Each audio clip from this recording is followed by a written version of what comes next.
Hello and welcome to Christmas for Sceptics. This is the first of 4 videos that we're doing in the run-up to Christmas, looking at some of the big questions that people have about the Christmas story. I realise that not everybody gets swept along with the wonder of Christmas, and some people have some big questions to ask about the Christian story of Jesus' beginnings. Some people are skeptical, some people are cynical. Cynical people have their minds closed. They won't even think about the issues that are involved. They've made up their minds and no amount of evidence could change them.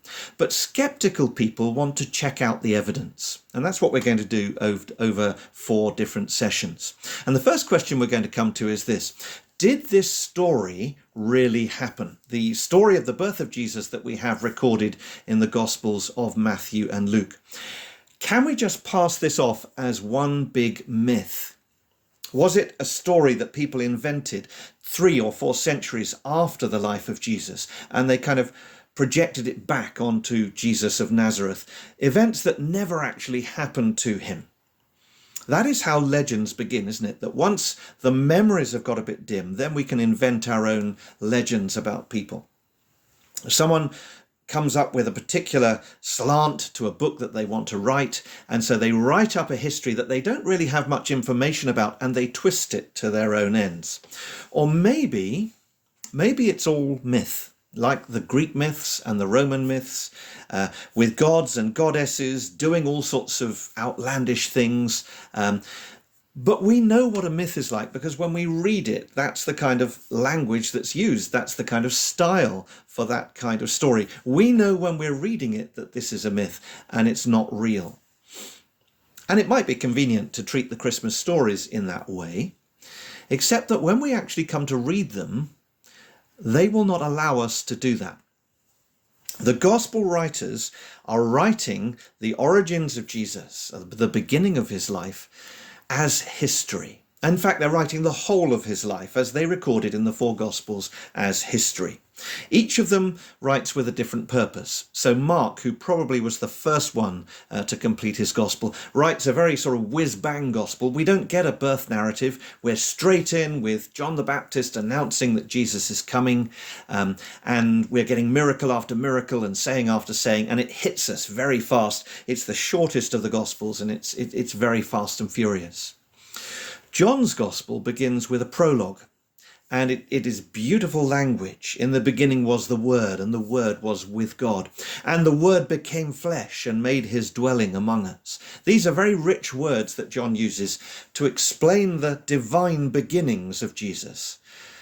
It is Matthew and Luke who give us their accounts of the nativity story. Let's start with Luke. Before Luke gives us his long account of the birth of Jesus, he tells us about his method as a writer. Luke was a disciple of Paul. He was a Gentile. He came from the city of Antioch, and he was also a doctor. And that's very important for the credibility of what he writes. And he tells us that he has very carefully examined the people who were the eyewitnesses. And he has written down his account of what they told him, just as they were handed down to us by those who from the first were eyewitnesses and servants of the word. So Luke is not writing some long time after the event. He has spoken to the eyewitnesses. He met the key people. He probably sat down with Mary, the mother of Jesus, and got her account of these early events. He would have talked to James and Peter and John and Thomas and all the other apostles and various other people who witnessed some of the great miracles of Jesus. He wanted to be sure that he was writing down what they were telling him faithfully.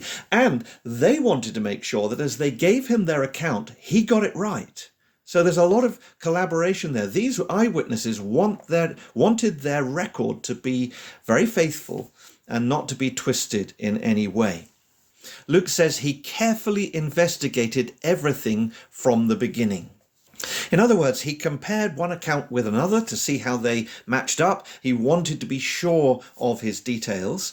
And he tells us that he has written an orderly account for you so that you may know the certainty of the things you have been taught. Luke fills his gospel with historical details. There are place names, Nazareth in Galilee, Bethlehem in Judea. There are the names of some of the key rulers of the time, King Herod, Caesar Augustus. Later on in chapter 3, when he starts the adult life of Jesus as a 30-year-old, he roots that in another particular time. Tiberius Caesar is the emperor. There's another Herod, and he is Tetrarch of Galilee, and his brother Philip is ruling another province, and they are important characters in the story. This is a man who is rooting his story in history. He is not telling a myth, because a myth doesn't need historical grounds like that. It doesn't need to be rooted in a time. Luke is telling us what the eyewitnesses have told him. Now, when we come to Matthew's gospel, we are listening to one of the eyewitnesses. Matthew was one of the disciples of Jesus. He was a tax collector. He was also known as Levi, and he became one of the disciples of Jesus and followed him throughout his earthly ministry.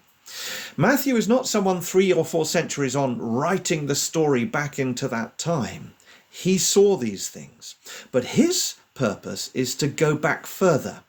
Rather than being a writer 4 centuries on, projecting this back into the time of Jesus, he's wanting his readers, because they're Jewish, to go back into the Jewish scriptures and see how they have pointed forwards to Jesus.